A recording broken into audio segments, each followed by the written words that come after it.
में काम किया और इन्हें नशे से आज़ाद करके इनके जीवन को असरदार बनाया। तो आइए सुनते हैं इनकी गवाही को। ਸਾਰੇ ਭੈਣ ਭਰਾਵਾਂ ਨੂੰ ਜੈ ਮਸੀਹ ਦੀ। ਮੇਰਾ ਨਾਮ ਲਵਪ੍ਰੀਤ ਹੈ। ਮੈਂ ਜਲੰਧਰ ਜ਼ਿਲ੍ਹੇ ਤੋਂ ਰਹਿਣ ਵਾਲਾ ਹਾਂ। ਮੈਂ ਅੱਜ ਆਪਣੀ ਜ਼ਿੰਦਗੀ ਦੀ ਬਹੁਤ ਵੱਡੀ ਗਵਾਹੀ ਦੇਣ ਜਾ ਰਿਹਾ ਹਾਂ। ਹੁਣ ਮੇਰੀ ਉਮਰ 26 ਸਾਲ ਹੈ। ਜਦੋਂ ਮੈਂ 18 ਸਾਲ ਦਾ ਸੀ, +1 ਦੇ ਵਿੱਚ ਪੜ੍ਹਦਾ ਸੀ ਤੇ ਮਤਲਬ ਮੇਰਾ ਫਰੈਂਡ ਜਿਹੜਾ ਸੀ ਉਹ ਨਸ਼ਾ ਕਰਦਾ ਹੁੰਦਾ ਸੀ। ਪਰ ਉਹਦੇ ਕਹਿਣ ਤੇ ਇੱਕ ਵਾਰ ਕਹਿਣ ਤੇ ਉਹ ਮੈਨੂੰ ਕਹਿੰਦਾ ਵੀ ਤੂੰ ਟੇਸਟ ਕਰਕੇ ਦੇਖ। ਤੇ ਜਦੋਂ ਮੈਂ ਟੇਸਟ ਕੀਤਾ ਤੇ ਮੈਨੂੰ ਉਹ ਚੀਜ਼ ਵਧੀਆ ਲੱਗੀ ਤੇ ਫਿਰ ਮੈਂ ਨਸ਼ਾ ਕਰਨਾ, ਕੂਲ ਲਿਪ ਦਾ ਨਸ਼ਾ ਕਰਨਾ ਸ਼ੁਰੂ ਕਰ ਦਿੱਤਾ। ਜਦੋਂ ਮੈਂ ਪਹਿਲੇ ਦਿਨ ਕੂਲ ਲਿਪ ਦਾ ਨਸ਼ਾ ਕੀਤਾ ਤੇ ਮਤਲਬ ਮੈਂ ਉਸ ਚੀਜ਼ ਨੂੰ ਹੌਲੀ ਹੌਲੀ ਵਧਾਉਂਦਾ ਗਿਆ। ਉਹ ਡੋਜ਼ ਵੱਧਦੀ ਗਈ ਤੇ ਇੱਕ ਦਿਨ ਮੈਂ ਉਹ ਨਸ਼ੇ ਦਾ ਆਦੀ ਹੋ ਗਿਆ। ਤੇ ਫਿਰ ਮੈਂ ਉਹ ਨਸ਼ੇ ਅਸੀਂ ਮਤਲਬ ਸਾਡੀ ਆਪਣੀ ਕਰਿਆਨੇ ਦੀ ਸ਼ਾਪ ਸੀ। ਅਸੀਂ ਸਿਗਰਟਾਂ, ਬੀੜੀਆਂ, ਤੰਬਾਕੂ, ਕੂਲ ਲਿਪ, ਚੈਨੀ ਖੈਨੀ ਸਾਰਾ ਨਸ਼ਾ ਦੁਕਾਨ ਤੇ ਵੇਚਦੇ ਹੁੰਦੇ ਸੀ। ਤੇ ਫਿਰ ਮੈਂ ਘਰਦਿਆਂ ਤੋਂ ਚੋਰੀ ਮਤਲਬ ਉੱਥੋਂ ਪੈਕਟ ਚੱਕ ਲੈਣਾ, ਆਪਣਾ ਨਸ਼ਾ ਆਪਣੀ ਜੇਬ ਦੇ ਵਿੱਚ ਰੱਖਣ ਲੱਗ ਗਿਆ। ਉਸ ਤੋਂ ਹੌਲੀ ਹੌਲੀ ਡੋਜ਼ ਵੱਧਦੀ ਗਈ। ਸਾਡੀ ਕਲਾਸ ਦੇ ਵਿੱਚ ਹੋਰ ਵੀ ਮੁੰਡੇ ਸੀ ਜੋ ਨਸ਼ੇ ਦੀਆਂ ਗੋਲੀਆਂ ਖਾਂਦੇ ਹੁੰਦੇ ਸੀ ਤੇ ਅਸੀਂ ਉਹਨਾਂ ਦੇ ਨਾਲ ਰਲ ਗਏ। 2 ਜਣੇ, ਦੂਜਾ ਮੇਰਾ ਫਰੈਂਡ ਜਿਹਦੇ ਤੋਂ ਮੈਂ ਕੂਲ ਲਿਪ ਲੈ ਕੇ ਲਾਉਂਦਾ ਸੀ ਤੇ ਅਸੀਂ 2 ਜਣੇ ਉਹਨਾਂ ਦੇ ਨਾਲ ਰਲ ਕੇ ਗੋਲੀਆਂ ਖਾਣ ਲੱਗ ਗਏ। ਪਹਿਲਾਂ ਸਾਡਾ 2 ਜਣਿਆਂ ਦਾ ਗਰੁੱਪ ਸੀ, ਫਿਰ ਸਾਡਾ 6 ਜਣਿਆਂ ਦਾ ਗਰੁੱਪ ਬਣ ਗਿਆ ਨਸ਼ੇ ਕਰਨ ਵਾਲਿਆਂ ਦਾ। ਫਿਰ ਉਹਨਾਂ ਦੇ ਨਾਲ ਮਿਲ ਕੇ ਮੈਂ ਮੈਡੀਕਲ ਨਸ਼ਾ ਕਰਨਾ ਵੀ ਸ਼ੁਰੂ ਕਰ ਦਿੱਤਾ। ਮੈਂ ਇੱਕ ਦਿਨ ਦੇ ਵਿੱਚ 3 ਮੈਡੀਕਲ ਨਸ਼ੇ ਦੀਆਂ ਗੋਲੀਆਂ ਲੈਣਾ ਸੀ। ਉਹਦੇ ਨਾਲ ਮੈਂ ਅਫੀਮ ਦਾ ਨਸ਼ਾ ਕਰਨਾ ਵੀ ਸ਼ੁਰੂ ਕਰ ਦਿੱਤਾ। ਮੈਂ ਪੂਰਾ ਦਿਨ ਨਸ਼ੇ ਦੇ ਵਿੱਚ ਹੀ ਸਕੂਲ ਦੇ ਵਿੱਚ ਰਹਿਣਾ ਹੁੰਦਾ ਸੀ। ਸਕੂਲ ਦੀ ਸਟੱਡੀ ਕੰਪਲੀਟ ਹੋਣ ਤੋਂ ਬਾਅਦ ਮੈਂ ਜਲੰਧਰ ਸ਼ਹਿਰ ਕਾਲਜ ਦੇ ਵਿੱਚ ਲੱਗਿਆ ਤੇ ਉੱਥੇ ਵੀ ਮੈਨੂੰ ਫਰੈਂਡ ਸਰਕਲ ਗਲਤ ਮਿਲਿਆ, ਨਸ਼ੇ ਵਾਲਾ ਮਿਲਿਆ। ਤੇ ਉਹ ਮੇਰਾ ਫਰੈਂਡ ਜਿਹੜਾ ਬਣਿਆ ਸੀ ਉਹ ਸਮੈਕ ਦਾ, ਚਿੱਟੇ ਦਾ ਨਸ਼ਾ ਕਰਦਾ ਸੀ ਤੇ ਮੈਂ ਉਹਦੇ ਕੋਲ ਗਿਆ। ਉਹਨੇ ਮੈਨੂੰ ਚਿੱਟੇ ਦਾ ਨਸ਼ਾ ਕਰਵਾਇਆ ਤੇ ਜਦੋਂ ਮੈਂ ਫਸਟ ਟਾਈਮ ਚਿੱਟੇ ਦਾ ਨਸ਼ਾ ਕੀਤਾ ਮੈਨੂੰ ਵਧੀਆ ਲੱਗਿਆ। ਫਿਰ ਮੈਂ ਉਹ ਨਸ਼ਾ ਆਪਣਾ ਲੈਣਾ ਸ਼ੁਰੂ ਕੀਤਾ। ਮੇਰੇ ਕੋਲ ਜਦ ਨਹੀਂ ਪੈਸੇ ਹੁੰਦੇ ਸੀ ਤੇ ਸਾਡੀ ਦੁਕਾਨ ਦੇ ਵਿੱਚੋਂ ਮੈਂ ਗੱਲੇ ਦੇ ਵਿੱਚੋਂ ਪੈਸੇ ਕੱਢ ਕੇ ਤੇ ਮੈਂ ਆਪਣਾ ਨਸ਼ਾ ਲੈ ਕੇ ਖਰੀਦ ਕੇ ਕਰਨਾ ਸ਼ੁਰੂ ਕਰ ਦਿੱਤਾ। ਨਸ਼ੇ ਦੇ ਨਾਲ ਮੈਂ ਵਿਚਾਰ ਦੇ ਵਿੱਚ ਵੀ ਚਲਾ ਗਿਆ ਸੀ ਤੇ ਮੈਂ ਸਾਰਾ ਦਿਨ ਫੋਨ ਤੇ ਗੱਲਾਂ ਕਰਦਾ ਰਹਿਣਾ ਹੁੰਦਾ ਸੀ। ਤੇ ਜਦੋਂ ਮੇਰੀ ਕਾਲਜ ਦੀ ਇਲੈਕਟ੍ਰੀਸ਼ੀਅਨ ਦੀ ਪੜ੍ਹਾਈ ਪੂਰੀ ਹੋਈ ਤੇ ਉਸ ਵੇਸ ਤੇ ਘਰਦਿਆਂ ਨੇ ਮੈਨੂੰ ਦੁਬਈ ਦੇ ਵਿੱਚ ਭੇਜ ਦਿੱਤਾ। ਦੁਬਈ ਜਾ ਕੇ ਮੇਰੇ ਨਸ਼ੇ ਘਟਣ ਦੀ ਬਜਾਏ ਹੋਰ ਜ਼ਿਆਦਾ ਵੱਧ ਗਏ। ਉੱਥੇ ਮੇਰੇ ਰੂਮਮੇਟ ਦੇ ਨਾਲ ਮਿਲ ਕੇ ਮੈਂ ਸ਼ਰਾਬ ਦਾ ਨਸ਼ਾ ਸ਼ੁਰੂ ਕਰ ਦਿੱਤਾ, ਸਿਗਰਟਾਂ ਦਾ, ਤੰਬਾਕੂ ਦਾ, ਕੂਲ ਲਿਪ ਦਾ ਨਸ਼ਾ ਉੱਥੇ ਜਾ ਕੇ ਮੇਰਾ ਹੋਰ ਵੱਧ ਗਿਆ। ਨਸ਼ੇ ਦੇ ਵਿੱਚ ਮੈਂ ਇੰਨਾ ਜ਼ਿਆਦਾ ਵੱਧ ਗਿਆ ਸੀ ਕਿ ਨਾ ਮੈਨੂੰ ਆਪਣੀ ਫਿਕਰ ਸੀ, ਨਾ ਆਪਣੇ ਘਰ ਪਰਿਵਾਰ ਦੀ ਫਿਕਰ ਸੀ। ਤੇ ਫਿਰ ਮੈਂ ਨਸ਼ੇ ਦੇ ਵਿੱਚ ਨਾ ਕੰਮ ਤੇ ਜਾਣਾ, ਨਾ ਕੋਈ ਮਤਲਬ ਮੇਰਾ ਦਿਲ ਕਰਦਾ ਸੀ ਕੰਮ ਕਰਨ ਨੂੰ। ਇਸ ਕਰਕੇ ਫਿਰ ਮੈਂ ਦੁਬਈ ਤੋਂ ਇੰਡੀਆ ਵਾਪਸ ਆ ਗਿਆ। ਦੁਬਈ ਤੋਂ ਜਦੋਂ ਮੈਂ ਇੰਡੀਆ ਵਾਪਸ ਆਇਆ ਤੇ ਮੇਰਾ ਨਸ਼ੇ ਪਹਿਲਾਂ ਨਾਲੋਂ ਹੋਰ ਜ਼ਿਆਦਾ ਵੱਧ ਗਏ ਸੀ। ਚਿੱਟੇ ਦੇ ਨਾਲ ਮੈਂ ਚਿੱਟੇ ਦੇ ਇੰਜੈਕਸ਼ਨ ਲੈਣੇ ਵੀ ਸ਼ੁਰੂ ਕਰ ਦਿੱਤੇ। ਜਦੋਂ ਮੈਂ ਚਿੱਟੇ ਦੇ ਇੰਜੈਕਸ਼ਨ ਲਾਉਣੇ ਸ਼ੁਰੂ ਕੀਤੇ ਤੇ ਮੇਰਾ ਸਰੀਰ ਵੀਕ ਹੋਣ ਲੱਗ ਗਿਆ, ਅੱਖਾਂ ਮੇਰੀਆਂ ਚੜੀਆਂ ਰਹਿੰਦੀਆਂ ਸੀ। ਮੇਰੀ ਚਿੱਟੇ ਦੀ ਡੋਜ਼ ਇੰਨੀ ਵੱਧ ਚੁੱਕੀ ਸੀ ਕਿ ਮੈਂ ਦਿਨ ਦੇ ਵਿੱਚ 2-2 ਇੰਜੈਕਸ਼ਨ ਲਗਾਉਣੇ ਸ਼ੁਰੂ ਕਰ ਦਿੱਤੇ।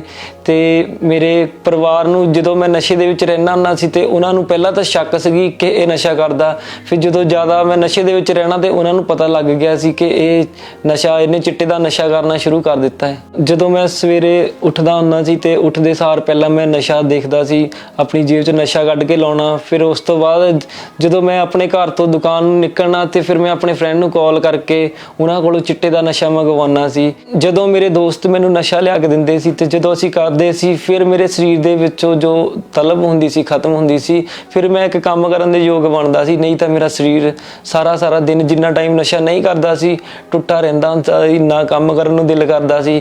ਮੇਰੀ ਨਸ਼ੇ ਦੀ ਡੋਜ਼ ਇੰਨੀ ਵੱਧ ਚੁੱਕੀ ਸੀ ਕਿ ਮੈਂ ਨਸ਼ਾ ਛੱਡਣਾ ਚਾਹੁੰਦਾ ਸੀ ਪਰ ਮੇਰੇ ਕੋਲ ਨਸ਼ਾ ਛੱਡ ਨਹੀਂ ਹੋ ਰਿਹਾ ਸੀ। ਤੇ ਮਤਲਬ ਮੇਰੀ ਫੈਮਿਲੀ ਜਿਹੜੀ ਸੀਗੀ ਉਹ ਮਸੀਹ ਦੇ ਵਿੱਚ ਜੁੜੀ ਹੋਈ ਸੀ। ਮੇਰਾ ਬ੍ਰਦਰ ਸੀ ਜਿਹੜਾ ਉਹ ਵੀ ਨਸ਼ੇ ਕਰਦਾ ਸੀ ਤੇ ਅਸੀਂ ਇਕੱਠੇ ਕਰਦੇ ਹੁੰਦੇ ਸੀ। ਪਰ ਜਦੋਂ ਅਸੀਂ ਖਾਂਬਰਾ ਚਰਚ ਦੇ ਨਾਲ ਜੁੜੇ ਤੇ ਉਹ 5 ਦਿਨਾਂ ਦੇ ਬਾਅਦ ਨਸ਼ਾ ਛੱਡ ਗਿਆ ਸੀ। ਤੇ ਜਦੋਂ ਮੈਂ ਮਤਲਬ ਨਸ਼ੇ ਤੋਂ ਬਹੁਤ ਜ਼ਿਆਦਾ ਤੰਗ ਆ ਗਿਆ ਸੀ ਤੇ ਮੈਂ 9 ਫਰਵਰੀ ਰਾਤ ਨੂੰ ਆਪਣਾ ਮਤਲਬ ਖਤਮ ਕਰਨ ਦਾ ਸੋਚਿਆ ਕਿ ਮੇਰੇ ਤੋਂ ਨਸ਼ਾ ਨਹੀਂ ਛੱਡ ਹੁੰਦਾ। ਤੇ ਮੈਂ 9 ਫਰਵਰੀ ਰਾਤ ਨੂੰ ਓਵਰਡੋਜ਼ ਲੈਣ ਦਾ ਸੋਚਿਆ। ਮੈਂ ਰਾਤ 12 ਵਜੇ ਉੱਠ ਕੇ ਜਿੰਨਾ ਮੇਰੇ ਕੋਲ ਨਸ਼ਾ ਸੀ 2 ਦਿਨਾਂ ਦਾ ਉਹ ਮੈਂ ਇਕੱਠਾ ਕਰਕੇ ਮੈਂ ਸਿਰੰਜ ਦੇ ਵਿੱਚ ਪਾਇਆ। ਤੇ ਜਦੋਂ ਮੈਂ ਓਵਰਡੋਜ਼ ਲੈਣ ਲਗਾਇਆ ਤੇ ਮੈਨੂੰ ਉਹਦਾ ਬਿਲਕੁਲ ਵੀ ਨਸ਼ਾ ਨਹੀਂ ਹੋਇਆ ਓਵਰਡੋਜ਼ ਦਾ। ਫਿਰ ਜਦ ਮੈਂ 10 ਫਰਵਰੀ 2022 ਦੇ ਵਿੱਚ ਖਾਂਬਰਾ ਚਰਚ ਆਇਆ ਤੇ ਉਸ ਸਮੇਂ ਵੀ ਮੇਰੀ ਜੇਬ ਦੇ ਵਿੱਚ ਨਸ਼ਾ ਸੀ। ਤੇ ਜਦ ਪਰਮੇਸ਼ਵਰ ਦੇ ਦਾਸ ਪ੍ਰੀਚ ਕਰ ਰਹੇ ਸੀ ਤੇ ਉਸ ਸਮੇਂ ਉਹਨਾਂ ਨੇ ਗੱਲ ਕਹੀ ਕਿ ਅੱਜ ਜੋ ਨਸ਼ੇ ਵਾਲੇ ਆ ਉਹਨਾਂ ਨੂੰ ਅੱਗੇ ਬੁਲਾਇਆ ਜਾਏਗਾ। ਤੇ ਉਸ ਸਮੇਂ ਮੈਂ ਮਤਲਬ ਰੋਣ ਲੱਗ ਗਿਆ। ਮੈਂ ਕਿਹਾ ਵੀ ਮੈਂ ਰਾਤ ਆਪਣੀ ਜ਼ਿੰਦਗੀ ਖਤਮ ਕਰਨ ਲੱਗਾ ਸੀ ਤੇ ਅੱਜ ਮੈਂ ਕਿਹਾ ਮੇਰਾ ਦਿਨ ਹੈ। ਪਰਮੇਸ਼ਵਰ ਨੇ ਮੈਂ ਕਿਹਾ ਮੇਰੇ ਕਰਕੇ ਆਪਣੇ ਦਾਸ ਦੇ ਮੂੰਹੋਂ ਕਹਾਇਆ ਕਿ ਮੈਂ ਅੱਜ ਨਸ਼ੇ ਵਾਲਿਆਂ ਨੂੰ ਅੱਗੇ ਬੁਲਾ ਰਿਹਾ। आज परमेश्वर नशे वाले लोगों को छुड़ाने के लिए जा रहे हैं। आज खुदाबंद नशे वाले लोगों को छुड़ाने के लिए जा रहे हैं। आज परमेश्वर नशे की आत्माओं से आपको आजाद करने के लिए जा रहे हैं। अपने हाथों को उठाओ, बोलो थैंक यू जीसस। अपने हाथों को उठाओ, वो जेंट्स वो लेडीज जो नशा करते हैं अभी भी आगे आ जाओ, आगे आना शुरू करो। सिर्फ जो नशा करते हैं और छोड़ना चाहते हैं, जितने लोग नशा करते हैं आज यहां से ग्रेस को रिसीव करो और छूट के जाओ और टेस्टिमनी देने के लिए जल्दी वापस आओ। निकलते जाओ, यहां से आओ और निकलते जाओ। रिसीव करो ग्रेस को। Thank you Jesus. बोलना नहीं, कुछ भी बोलना नहीं, कुछ भी बोलने की जरूरत नहीं। आओ और जाओ। पवित्र आत्मा को बताया कि आपको क्या प्रॉब्लम है। ਜਦੋਂ ਪਰਮੇਸ਼ਵਰ ਦੇ ਦਾਸ ਨੇ ਪ੍ਰੀਚ ਕੀਤੀ ਤੇ ਮੈਨੂੰ ਪਵਿੱਤਰ ਆਤਮਾ ਨੇ ਛੂਇਆ। ਮੇਰਾ ਸਰੀਰ ਕੰਬਣ ਲੱਗ ਗਿਆ ਤੇ ਮੈਨੂੰ ਫੀਲ ਹੋਇਆ ਕਿ ਮੈਂ ਨਸ਼ਾ ਆਪਣੀ ਜੇਬ ਦੇ ਵਿੱਚ ਕਿਉਂ ਰੱਖਿਆ। ਮੈਨੂੰ ਆਪਣੇ ਇਸ ਗੱਲ ਤੋਂ ਨਫ਼ਰਤ ਹੋਈ ਕਿ ਮੈਂ ਨਸ਼ਾ ਕੋਲ ਲੈ ਕੇ ਆਇਆ, ਕਿਉਂ ਲੈ ਕੇ ਆਇਆ। ਉਸੇ ਸਮੇਂ ਮੈਂ ਚਰਚ ਤੋਂ ਬਾਹਰ ਗਿਆ, ਮੈਂ ਨਸ਼ਾ ਸੁੱਟ ਕੇ ਆਇਆ ਤੇ ਪੁਲਪਟ ਤੇ ਅੱਗੇ ਮੈਂ ਉਹ ਗਵਾਹੀ ਦੇਣ ਲਈ ਮੈਂ ਗਿਆ। अपोस्टल ये भी एक अमेजिंग टेस्टमनी। 3 साल से चिट्टे का नशा करते थे, इंजेक्शन लगाते थे। कहते आज जैसे आपसे वचन सुना तभी एकदम से कहते मैंने रिपेंट किया और सुबह से कोई इंजेक्शन नहीं लगाया है।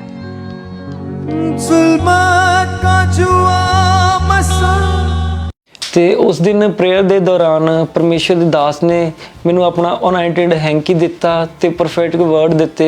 ਉਹਨਾਂ ਨੇ ਮੈਨੂੰ ਕਿਹਾ ਕਿ ਇਹ ਹੈਂਕੀ ਤੇਰੀ ਤਾਕਤ ਆ, ਇਹਨੂੰ ਸਦਾ ਆਪਣੇ ਕੋਲ ਰੱਖਣਾ ਤੇ ਪਰਮੇਸ਼ਵਰ ਤੈਨੂੰ ਇਸਤੇਮਾਲ ਕਰਨਾ ਚਾਹੁੰਦੇ ਆ।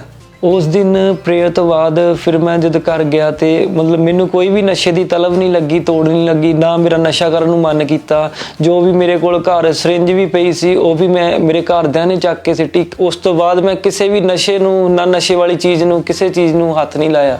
ਉਸ ਤੋਂ ਬਾਅਦ ਨਾ ਤੇ ਫਿਰ ਮੈਂ ਕੋਈ ਚਿੱਟੇ ਦਾ ਨਸ਼ਾ ਕਰਦਾ, ਨਾ ਮੈਂ ਇੰਜੈਕਸ਼ਨ ਲਗਾਉਣਾ, ਨਾ ਮੈਂ ਫੀਮ ਦਾ, ਨਾ ਮੈਂ ਸ਼ਰਾਬ ਪੀਂਦਾ ਆ।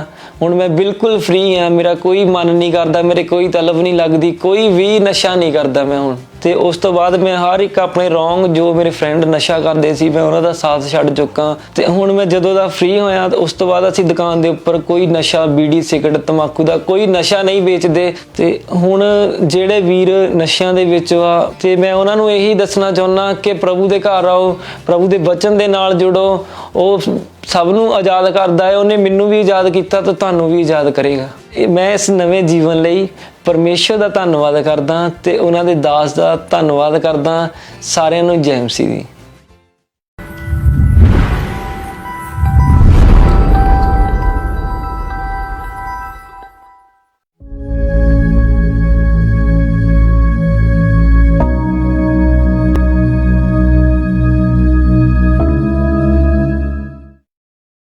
जैसे कि हम पवित्र बाइबल में देखते हैं कि हन्ना ने परमेश्वर के आगे प्रार्थना की और परमेश्वर ने उनकी सुधि ली और परमेश्वर ने उसे गर्व के फल के साथ आशीषित किया।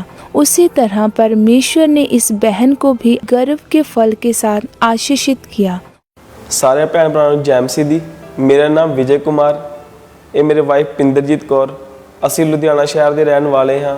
ਅੱਜ ਅਸੀਂ ਆਪਣੇ ਜੀਵਨ ਦੀ ਬਹੁਤ ਵੱਡੀ ਗਵਾਹੀ ਦੇਣ ਜਾ ਰਹੇ ਹਾਂ। ਸਾਡੀ ਗਵਾਹੀ ਕੁਝ ਇਸ ਤਰ੍ਹਾਂ ਹੈ ਕਿ ਨਵੰਬਰ 2013 'ਚ ਸਾਡੀ ਮੈਰਿਜ ਹੋਈ। ਆਪਾਂ ਆਪਣੀ ਮੈਰਿਜ ਲਾਈਫ 'ਚ ਬਹੁਤ ਖੁਸ਼ ਸੀਗੇ। 2014 ਵਿੱਚ ਜਦ ਅਸੀਂ ਬੱਚੇ ਬਾਰੇ ਸੋਚਿਆ ਤਾਂ ਮੇਰੀ ਵਾਈਫ ਪ੍ਰੈਗਨੈਂਸੀ ਕਨਸੀਵ ਨਹੀਂ ਕਰ ਪਾ ਰਹੀ ਸੀ। ਅਸੀਂ 2-3 ਮਹੀਨੇ ਲਗਾਤਾਰ ਇਦਾਂ ਹੀ ਕਰਦੇ ਰਹੇ ਟੈਸਟ, ਪਰ ਸਾਡੀ ਵਾਈਫ ਪ੍ਰੈਗਨੈਂਸੀ ਕਨਸੀਵ ਨਹੀਂ ਕਰ ਪਾ ਰਹੀ ਸੀਗੀ। ਫਿਰ ਇੱਕ ਦਿਨ ਮੇਰੀ ਛੋਟੀ ਭੈਣ ਦਾ ਸਾਨੂੰ ਕਾਲ ਆਈ ਵੀ ਤੁਸੀਂ ਇੱਥੇ ਬੇਗੋਵਾਲ ਆ ਜਾਓ, ਵੀ ਆਪਾਂ ਇੱਥੇ ਇੱਕ ਸਪੈਸ਼ਲਿਸਟ ਡਾਕਟਰ ਆ, ਅਸੀਂ ਉਹਨੂੰ ਦਿਖਾ ਦਿੰਦੇ ਹਾਂ। ਤੇ ਫਿਰ ਅਸੀਂ ਦੋਵੇਂ ਬੇਗੋਵਾਲ ਉਸ ਡਾਕਟਰ ਨੂੰ ਮਿਲਣ ਚਲੇ ਗਏ। ਤਾਂ ਡਾਕਟਰ ਨੂੰ ਅਸੀਂ ਮਿਲੇ ਤਾਂ ਡਾਕਟਰ ਨੇ ਸਾਨੂੰ ਦੋਵਾਂ ਨੂੰ 1 ਮੰਥ ਦੀ ਮੈਡੀਸਨ ਦੇ ਦਿੱਤੀ। ਮੈਂ ਤੇ ਮੇਰੀ ਵਾਈਫ ਨੇ ਜਦੋਂ 1 ਮੰਥ ਪੂਰਾ ਮੈਡੀਸਨ ਖਾਧੀ ਤੇ ਉਹ ਪ੍ਰੈਗਨੈਂਸੀ ਫਿਰ ਕਨਸੀਵ ਨਾ ਹੋਈ।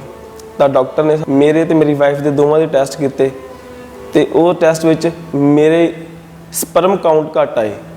ਤਾਂ ਡਾਕਟਰ ਨੇ ਮੈਨੂੰ ਇਕੱਲੇ ਨੂੰ ਮੈਡੀਸਨ ਦੇਤੀ ਔਰ 3 ਮਹੀਨੇ ਲਈ ਉਹਨਾਂ ਮੈਨੂੰ ਮੈਡੀਸਨ ਖਾਣ ਲਈ ਕਿਹਾ। ਜਦ ਅਸੀਂ 3 ਮਹੀਨੇ ਉਹ ਮੈਡੀਸਨ ਮੈਂ ਖਾਧੀ ਤੇ ਫਿਰ ਉਹ ਮੇਰੀ ਵਾਈਫ ਫਿਰ ਪ੍ਰੈਗਨੈਂਟ ਨਹੀਂ ਹੋ ਪਾਈ ਤੇ ਫਿਰ ਉਹਨਾਂ ਨੇ ਹੀ ਸਾਨੂੰ ਜਲੰਧਰ ਵਿੱਚ ਇੱਕ ਬਹੁਤ ਵੱਡੇ ਹਸਪੀਟਲ ਵਿੱਚ ਰੈਫਰ ਕਰ ਦਿੱਤਾ। ਜਦ ਮੈਂ ਤੇ ਮੇਰੀ ਵਾਈਫ ਜਲੰਧਰ ਵੱਡੇ ਹਸਪੀਟਲ ਵਿੱਚ ਆਏ ਤਾਂ ਉਹਨਾਂ ਨੇ ਮੇਰੇ ਦੁਆਰਾ ਮੇਰੇ ਟੈਸਟ ਕੀਤੇ ਤੇ ਮੇਰੇ ਟੈਸਟ ਵਿੱਚ ਫਿਰ ਸੇਮ ਉਹੀ ਪ੍ਰੋਬਲਮ, ਮੇਰੇ ਸਪਰਮ ਕਾਊਂਟ ਘੱਟ ਸੀਗੇ। ਤਾਂ ਉਹਨਾਂ ਡਾਕਟਰ ਨੇ ਮੈਨੂੰ ਆਖਿਆ ਕਿ ਤੁਹਾਨੂੰ 3 ਮਹੀਨੇ ਮੈਡੀਸਨ ਲਗਾਤਾਰ ਖਾਣੀ ਪਊਗੀ। ਜਦ ਮੈਂ 3 ਮਹੀਨੇ ਲਗਾਤਾਰ ਮੈਡੀਸਨ ਖਾਧੀ ਤਾਂ ਦੁਬਾਰਾ ਉਸ ਡਾਕਟਰਾਂ ਨੇ ਮੇਰੇ ਫਿਰ ਸਪਰਮ ਕਾਊਂਟ ਚੈੱਕ ਕੀਤੇ ਤਾਂ ਮੇਰੇ ਸਪਰਮ ਕਾਊਂਟ ਇਨਕਰੀਜ਼ ਨਹੀਂ ਹੋ ਪਾਏ, ਉਹ ਉਲਟਾ ਡਿਸਕਰੀਜ਼ ਹੋ ਗਏ, ਘਟ ਗਏ ਸਮਾਂ।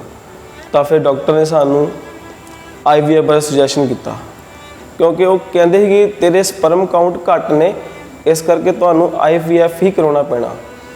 IVF ਮੈਂ ਉਹਨਾਂ ਨੂੰ ਮਨਾ ਕਰ ਦਿੱਤਾ ਤੇ ਆਪਾਂ ਆਪਣੇ ਘਰੇ ਆ ਗੱਲ ਕੀਤੀ ਵੀ ਉਹ IVF ਬਾਰੇ ਕਹਿੰਦੇ ਆ ਤੇ ਮੇਰੀ ਮਦਰ ਮੈਨੂੰ ਮਦਰ ਕਹਿੰਦੇ ਤੁਸੀਂ ਕਰਵਾ ਲਓ ਵੀ ਆਪਾਂ ਕੋਲ ਪੈਸੇ ਤਾਂ ਹੈਗੇ ਹੀ ਆ, ਪਰ ਮੈਂ ਆਪਣੀ ਮਦਰ ਨੂੰ ਆਖਿਆ ਵੀ ਕਿ ਨਹੀਂ ਆਪਾਂ ਇਹ ਨਹੀਂ ਕਰਾਉਣਾ ਵੀ ਇਹ ਪੇਨਫੁਲ ਪ੍ਰੋਸੈਸ ਆ ਵੀ ਆਪਾਂ ਨਹੀਂ ਕਰਾ ਸਕਦੇ। ਫਿਰ ਉਸ ਤੋਂ ਬਾਅਦ ਮੇਰੀ ਵਾਈਫ ਮੈਨੂੰ ਰੋਜ਼ ਹੀ ਮਤਲਬ ਰਾਤ ਨੂੰ ਜਿਵੇਂ ਆਉਣਾ ਘਰੇ ਆਫਿਸ ਤੋਂ ਮੈਂ ਤੇ ਇਹਨਾਂ ਦਾ ਮੂੰਹ ਸੁੱਜਿਆ ਹੋਣਾ ਕਰਨਾ ਤੇ ਇਹ ਆਪਣੇ ਕਮਰੇ 'ਚ ਇਹਨੇ ਰੋਂਦੇ ਰਹਿਣਾ ਕਰਨਾ, ਸਾਰੀ ਰਾਤ ਇਹਨੇ ਰੋਣਾ ਕਰਨਾ ਬੇਬੀ ਨਾ ਹੋਣ ਕਰਕੇ। ਤੇ ਫਿਰ ਕਿਸੇ ਨੇ ਮੈਨੂੰ ਆਯੁਰਵੈਦਿਕ ਬਾਰੇ ਦੱਸਿਆ, ਫਿਰ ਮੈਂ ਆਯੁਰਵੈਦਿਕ ਦਵਾਈ ਵੀ ਖਾਧੀ। ਫਿਰ ਹੋਮੋਪੈਥਿਕ ਬਾਰੇ ਦੱਸਿਆ, ਮੈਂ ਹੋਮੋਪੈਥਿਕ ਵੀ ਖਾ ਲਈ, ਪਰ ਫਿਰ ਵੀ ਕੋਈ ਹੱਲ ਨਹੀਂ ਹੋ ਪਾ ਰਿਹਾ ਸੀਗਾ। ਮੇਰੀ ਵਾਈਫ ਪ੍ਰੈਗਨੈਂਟ ਨਹੀਂ ਹੋ ਪਾ ਰਹੀ ਸੀ। ਅਸੀਂ ਬਹੁਤ ਨਿਰਾਸ਼ ਹੋਣ ਲੱਗ ਪਏ ਫਿਰ ਕਿਉਂਕਿ ਲੋਕਾਂ ਦੇ ਬੱਚੇ ਦੇਖਣੇ, ਈਵਨ ਕਿ ਅਸੀਂ ਆਪਣੇ ਰਿਲੇਟਿਵਾਂ ਦੀ ਮੈਰਿਜ ਤੇ ਵੀ ਜਾਣਾ ਬੰਦ ਕਰ ਦਿੱਤਾ ਕਿਉਂਕਿ ਉੱਥੇ ਸਾਨੂੰ ਹਮੇਸ਼ਾ ਪੁੱਛਦੇ ਹੁੰਦੇ ਸੀ ਵੀ ਤੁਹਾਡੇ ਬੇਬੀ ਕਿਉਂ ਨਹੀਂ ਹੁੰਦਾ ਪਿਆ। ਫਿਰ ਇੱਕ ਦਿਨ ਅਸੀਂ ਲਾਸਟ ਸਾਡੇ ਲੁਧਿਆਣੇ ਹਸਪੀਟਲ 'ਚ ਹੀ ਫਿਰ ਦੁਬਾਰਾ ਇੱਕ ਸਪੈਸ਼ਲਿਸਟ ਡਾਕਟਰ ਸੀਗੀ ਜਿਹੜੀ ਬੇਬੀ ਦੇ ਲਈ, ਤੇ ਅਸੀਂ ਉਹਨਾਂ ਨੂੰ ਮਿਲੇ। ਜਦ ਅਸੀਂ ਉਹਨਾਂ ਨੂੰ ਮਿਲੇ ਤਾਂ ਉਹਨਾਂ ਨੇ ਸਾਨੂੰ ਫਿਰ ਦਵਾਈਆਂ ਦੇ ਦਿੱਤੀਆਂ, ਫਿਰ ਸਾਡੇ ਟੈਸਟ ਕੀਤੇ, ਬਸ ਸੇਮ ਰਿਜ਼ਲਟ। ਤਾਂ ਫਿਰ ਸਾਨੂੰ ਡਾਕਟਰ ਨੇ ਉਹਨਾਂ ਨੇ IVF ਬਾਰੇ ਸੁਜੈਸਟ ਕਰ ਦਿੱਤਾ ਕਿ ਇੱਥੇ ਤੱਕ ਵੀ ਡਾਕਟਰਾਂ ਨੇ ਮੈਨੂੰ ਸੁਜੈਸਟ ਕੀਤਾ ਕਿ ਤੁਹਾਡੇ ਪੇਟ ਯਾਨੀ ਕਿ ਧੁੰਨੀ ਦੇ ਆਲੇ ਦੁਆਲੇ ਨਾ ਵੀ ਇੰਜੈਕਸ਼ਨ ਲੱਗਣਗੇ ਪਰ ਵੀਕ, ਇੱਕ ਟੀਕਾ। ਉਹ ਟੀਕੇ ਦੀ ਕੋਸਟ 1850 ਰੁਪਇਆ ਸੀਗੀ। ਮੈਂ ਉਹ ਫਿਰ ਟੀਕਾ ਸ਼ੁਰੂਆਤ ਕਰ ਦਿੱਤੀ ਲਗਵਾਉਣ ਵਾਸਤੇ। ਜਦ ਉਹ ਮੇਰੇ ਟੀਕੇ ਲੱਗਣੇ ਸ਼ੁਰੂ ਹੋਏ ਮੈਂ ਰੈਗੂਲਰ 3 ਮੰਥ ਉਹ ਟੀਕੇ ਲਗਵਾਏ, ਪਰ ਉਹ ਟੀਕੇ ਲੱਗਣ ਤੋਂ ਬਾਅਦ ਵੀ ਕੋਈ ਸਪਰਮ ਕਾਊਂਟ ਇਨਕਰੀਜ਼ ਨਹੀਂ ਹੋਏ। ਮੇਰੀ ਮੈਰਿਜ ਨੂੰ 7.5 ਸਾਲ ਹੋ ਚੁੱਕੇ ਸੀਗੇ, ਜਿਸ ਦੇ ਵਿੱਚ ਇੱਕ ਵਾਰ ਵੀ ਮੇਰੀ ਵਾਈਫ ਪ੍ਰੈਗਨੈਂਟ ਨਹੀਂ ਹੋ ਪਾਈ। ਪਰ ਮੇਰੇ ਘਰ ਦਾ ਮਾਹੌਲ ਦਿਨ ਬ ਦਿਨ ਵਿਗੜਦਾ ਗਿਆ ਵੀ ਗੁੱਸੇ ਰਹਿਣਾ, ਖਿਜਾਹਟ ਆਈ ਨਹੀਂ ਮੈਨੂੰ ਕਈ ਵਾਰ, ਕਿਉਂਕਿ ਜਦੋਂ ਵੀ ਮੈਂ ਘਰੇ ਆਉਣਾ ਆਫਿਸ ਤੋਂ ਮੇਰੀ ਵਾਈਫ ਦਾ ਮੂੰਹ ਬਣਿਆ ਰਹਿਣਾ। ਜੇ ਪਾਣੀ ਮੰਗਣਾ ਤਾਂ ਉਹ ਵੀ ਗੁੱਸੇ 'ਚ ਦੇ ਦੇਣਾ ਕਰਨਾ, ਜੇ ਰਾਤ ਦੀ ਰੋਟੀ ਖਾਣੀ ਤਾਂ ਇਹਦੇ ਇੰਨੇ ਅਥਰੂ ਬਹਾ ਕੇ ਮੈਨੂੰ ਦਿਖਾਈ ਜਾਣੇ ਕਰਨੇ। ਫਿਰ ਉਹੀ ਮਾਹੌਲ ਦਿਨ ਬ ਦਿਨ ਸਾਡੇ ਘਰ ਦਾ ਮਾਹੌਲ ਇੱਦਾਂ ਹੀ ਗਰਮ ਹੋਣ ਲੱਗ ਪਿਆ। ਡਾਕਟਰਾਂ ਦੇ ਨਾਲ ਅਸੀਂ ਅਦਰ ਅੰਨੇ ਜਾਤੀ ਦੇ ਵਿੱਚ ਵੀ ਜਾਣਾ ਸ਼ੁਰੂ ਕਰ ਦਿੱਤਾ। ਅਸੀਂ ਬਾਬਿਆਂ ਨੂੰ ਮਿਲਣਾ ਸ਼ੁਰੂ ਕਰ ਦਿੱਤਾ, ਅਸੀਂ ਚੌਂਕੀਆਂ ਭਰਨੀਆਂ ਸ਼ੁਰੂ ਕਰ ਦਿੱਤੀਆਂ। ਜਦ ਅਸੀਂ ਅੰਨੇ ਜਗ੍ਹਾ 'ਤੇ ਜਾਣਾ ਸ਼ੁਰੂ ਕਰ ਦਿੱਤਾ ਤਾਂ ਫਿਰ ਉਹ ਸਾਨੂੰ ਜੋ ਕਹਿੰਦੇ ਸੀ ਅਸੀਂ ਉੱਦਾਂ ਹੀ ਕਰਦੇ ਰਹੇ। ਉਹਨਾਂ ਨੇ ਜੇ ਸਾਨੂੰ ਰਾਤ ਨੂੰ ਚੌਂਕੀਆਂ ਭਰਨ ਨੂੰ ਕਹੀਆਂ ਤੇ ਅਸੀਂ ਰਾਤ ਨੂੰ ਵੀ ਚੌਂਕੀਆਂ ਭਰਦੇ ਰਹੇ, ਪਰ ਉਹ ਭਰਨ ਦੇ ਬਾਵਜੂਦ ਵੀ ਮੇਰੀ ਵਾਈਫ ਇੱਕ ਵਾਰ ਵੀ ਪ੍ਰੈਗਨੈਂਟ ਨਹੀਂ ਹੋ ਪਾਈ। ਮੇਰੀ ਮੈਰਿਜ ਨੂੰ 7.5 ਸਾਲ ਹੋ ਚੁੱਕੇ ਸੀ ਤੇ ਮੈਂ ਮੈਰਿਜ ਤੋਂ ਬਾਅਦ ਇੱਕ ਵਾਰ ਵੀ ਪ੍ਰੈਗਨੈਂਟ ਨਹੀਂ ਸੀ ਹੋਈ। ਤੇ ਜਦੋਂ ਮੇਰੇ ਬੇਬੀ ਨਹੀਂ ਸੀ ਹੋ ਰਿਹਾ ਤੇ ਮੈਂ ਬਹੁਤ ਪਰੇਸ਼ਾਨ ਰਹਿਣ ਲੱਗ ਪਈ। ਤੇ ਫਿਰ ਕਈਆਂ ਨੇ ਮੈਨੂੰ ਕਿਹਾ ਤੁਸੀਂ ਬੇਬੀ ਗੋਦ ਲੈ ਲਓ, ਤੁਹਾਨੂੰ ਇੰਨਾ ਚਿਰ ਹੋ ਗਿਆ ਇੰਨੇ ਵੀ ਜਾਂਦੇ ਇਹਨਾਂ ਜਗ੍ਹਾ ਤੇ, ਪਰ ਤੁਹਾਡੇ ਬੇਬੀ ਕਿਉਂ ਨਹੀਂ ਹੁੰਦਾ ਰਿਹਾ, ਲੋਕੀ ਗੋਦ ਲੈਂਦੇ ਹੀ ਇਹ ਬੱਚੇ। ਪਰ ਮੈਂ ਕਹਿੰਦੀ ਸੀ ਮੈਨੂੰ ਖੁਦ ਦਾ ਬੱਚਾ ਬੇਬੀ ਮੈਨੂੰ ਆਪਣਾ ਹੀ ਮੇਰਾ ਹੋਣਾ ਚਾਹੀਦਾ ਹੈ। ਇੱਥੋਂ ਤੱਕ ਕਿ ਮੈਂ ਆਪਣੇ ਹਸਬੈਂਡ ਨੂੰ ਇਹ ਗੱਲ ਕਹਿਤੀ ਕਿ ਤੁਸੀਂ ਦੂਸਰੀ ਮੈਰਿਜ ਕਰ ਲਓ ਤੇ ਮੇਰੇ ਤੇ ਬੇਬੀ ਹੋ ਨਹੀਂ ਰਿਹਾ, ਪਰ ਇਹਨਾਂ ਨੇ ਕਿਹਾ ਸੀ ਮੈਂ ਤੈਨੂੰ ਛੱਡ ਕੇ ਦੂਸਰੀ ਮੈਰਿਜ ਨਹੀਂ ਕਰਨੀ ਕਿਉਂਕਿ ਪ੍ਰੋਬਲਮ ਮੇਰੇ ਵਿੱਚ ਹੈ, ਤੇਰੇ ਵਿੱਚ ਨਹੀਂ। ਫਿਰ 2016 ਵਿੱਚ ਮੈਂ ਇੱਕ ਦਿਨ ਆਪਣੀ ਜੌਬ ਤੇ ਜਾ ਰਿਹਾ ਸੀਗਾ ਤੇ ਮੈਂ ਇੱਕ ਖਾਂਬੜਾ ਚਰਚ ਦਾ ਪੋਸਟਰ ਇੱਕ ਦੀਵਾਰ ਤੇ ਲੱਗਿਆ ਹੋਇਆ ਵੇਖਿਆ। ਫਿਰ ਜਦ ਮੈਂ ਉਹ ਪੋਸਟਰ ਪੜ੍ਹ ਕੇ 8 ਦਸੰਬਰ ਜਦ 2016 ਵਿੱਚ ਜਦ ਅਸੀਂ ਪਹਿਲੀ ਵਾਰ ਖਾਂਬੜਾ ਚਰਚ ਵਿੱਚ ਆਏ, ਸਾਨੂੰ ਇਹਦੇ ਬਾਰੇ ਕੁਛ ਨਹੀਂ ਪਤਾ ਸੀਗਾ ਤੇ ਅਸੀਂ ਆ ਕੇ ਅੰਦਰ ਬਹਿ ਗਏ ਤੇ ਲੋਕਾਂ ਨੂੰ ਆਰਾਧਨਾ ਕਰਦੇ ਹੀ ਵੇਖਦੇ ਸੀ। ਤੇ ਫਿਰ ਅਸੀਂ ਵੀ ਆਰਾਧਨਾ ਕਰਨੀ ਉੱਦਾਂ ਹੀ ਸ਼ੁਰੂ ਕਰ ਦਿੱਤੀ ਜਿੱਦਾਂ ਲੋਕੀ ਕਰ ਰਹੇ ਸੀਗੇ। ਤਾਂ ਫਿਰ ਜਦੋਂ ਉਹਨਾਂ ਨੇ ਬੇਬੀ ਦੀ ਗਵਾਹੀਆਂ ਦਿੱਤੀਆਂ, ਅਸੀਂ ਗਵਾਹੀਆਂ ਸੁਣੀਆਂ, ਸਾਡਾ ਬਹੁਤ ਦਿਲ ਆਨੰਦਿਤ ਹੋ ਗਿਆ। ਫਿਰ ਮੇਰਾ ਉਸ ਪਹਿਲੀ ਮੀਟਿੰਗ ਤੇ ਹੀ ਇਹ ਸੋਚ ਗਿਆ ਕਿ ਸਾਨੂੰ ਇੱਥੇ ਮਿਲੂਗਾ ਜੋ ਹੁਣ ਮਿਲੂਗਾ।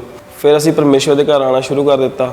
ਮੈਂ ਤੇ ਮੇਰੇ ਹਸਬੈਂਡ ਲਗਾਤਾਰ ਅਸੀਂ ਖਾਂਬੜਾ 'ਚ ਜਾਂਦੇ ਰਹੇ ਤੇ ਵਚਨ ਸੁਣਦੇ ਰਹੇ, ਪਰ ਗਵਾਹੀਆਂ ਸੁਣਦੇ ਰਹੇ। ਫਿਰ 9 ਫਰਵਰੀ 2020 ਨੂੰ ਅਸੀਂ ਮੀਟਿੰਗ ਦੇ ਵਿੱਚ ਆਏ ਤੇ ਪਰਮੇਸ਼ਰ ਦੇ ਦਾਸ ਨੇ ਕਿਹਾ ਕਿ ਜਿਨ੍ਹਾਂ ਭੈਣਾਂ ਕੋਲ ਬੇਬੀ ਨਹੀਂ ਉਹ ਅੱਗੇ ਆ ਜਾਓ। कुछ ही देर में उन लोगों के लिए मैं प्रार्थना करूंगा जिनके पास बेबी नहीं और इस साल में ही आप प्रेग्नेंट होंगे और टेस्टिमनी के साथ आएंगे और आप आने वाले टेस्टिमनी के साथ उठाओ अपने हाथों को। Thank you Jesus. The best is coming, the best is coming. मैंने कहा द बेस्ट इज कमिंग। जो लोग आगे खड़े हैं, मेरा परमेश्वर इस साल के एंड से पहले आपको प्रेगनेंसी की गवाही के साथ वापस लेके आए। वो आपके फलों को बढ़ाए, वो आपकी शर्मिंदगियों को दूर करे। प्रभु यीशु मसीह के सामर्थी नाम में हम मांगते हैं। ਤੇ ਜਦੋਂ ਮੈਂ ਪੁਲਪੜ ਦੇ ਉੱਪਰੋਂ ਲੰਘ ਰਹੀ ਸੀ ਕਿ ਪਰਮੇਸ਼ਰ ਦੀ ਦਾਸੀ ਨੇ ਮੇਰੇ ਤੇ ਲੇ ਹੈਂਡ ਕਰਕੇ ਪ੍ਰਾਰਥਨਾ ਕੀਤੀ ਤੇ ਉਸ ਪ੍ਰਾਰਥਨਾ ਨੂੰ ਮੈਂ ਆਪਣੇ ਪੇਟ ਤੇ ਹੱਥ ਰੱਖ ਕੇ ਆਪਣੇ ਬੇਬੀ ਲਈ ਰਿਸੀਵ ਕੀਤਾ। आंखों से पर्दे उठाओ, प्रस्तुत के गीत गाओ।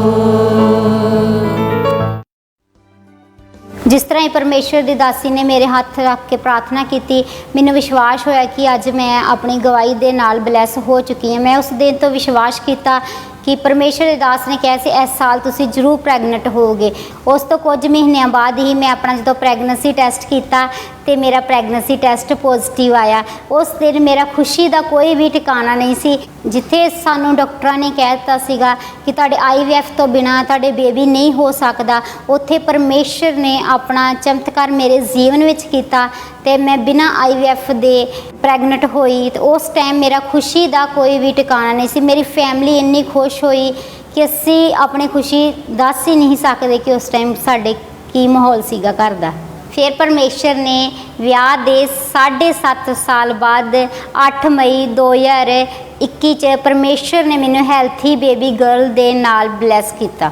ਹੁਣ ਮੈਂ ਤੇ ਮੇਰੀ ਵਾਈਫ ਔਰ ਮੇਰਾ ਪੂਰਾ ਪਰਿਵਾਰ ਬਹੁਤ ਹੀ ਖੁਸ਼ ਨੇ। ਜਿਨ੍ਹਾਂ ਭੈਣਾਂ ਭਰਾਵਾਂ ਦੇ ਹਜੇ ਵੀ ਬੇਬੀ ਨਹੀਂ ਹੈਗਾ, ਮੈਂ ਇਹ ਸੁਜੈਸਟ ਕਰਨਾ ਚਾਹੁੰਦਾ ਫਿਰ ਜਿੱਦਾਂ ਮੈਂ ਬਲੈਸ ਹੋਇਆ 7.5 ਸਾਲ ਬਾਅਦ ਮੈਰਿਜ ਤੋਂ, ਉੱਦਾਂ ਤੁਸੀਂ ਵੀ ਪਰਮੇਸ਼ਰ ਦੇ ਘਰ ਆਓ ਔਰ ਪਰਮੇਸ਼ਰ ਦੇ ਵਚਨਾਂ 'ਤੇ ਚੱਲੋ। ਪਰਮੇਸ਼ਰ ਤੁਹਾਨੂੰ ਵੀ ਆਸ਼ੀਸ਼ ਦੇਗਾ ਜਿੱਦਾਂ ਪਰਮੇਸ਼ਰ ਨੇ ਮੈਨੂੰ ਆਸ਼ੀਸ਼ ਕੀਤਾ। ਇਹ ਸ਼ਰਮਿੰਦਗੀ ਮੇਰੀ ਦੂਰ ਕੀਤੀ।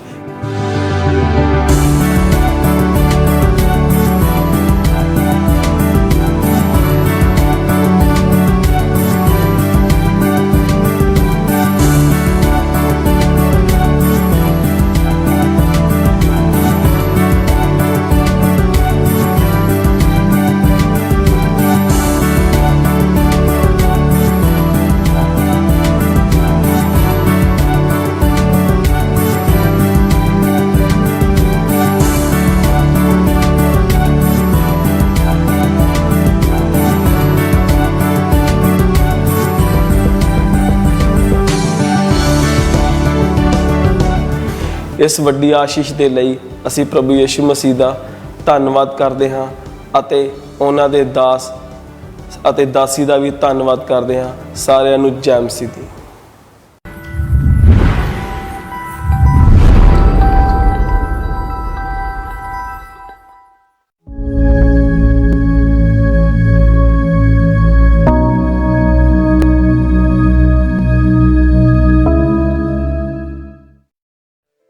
जैसे कि बाइबल में लिखा है, परमेश्वर ने जगत से ऐसा प्रेम किया कि उसने अपना इकलौता पुत्र दे दिया, ताकि जो कोई उस पर विश्वास करे वह नाश ना हो परंतु अनंत जीवन पाए।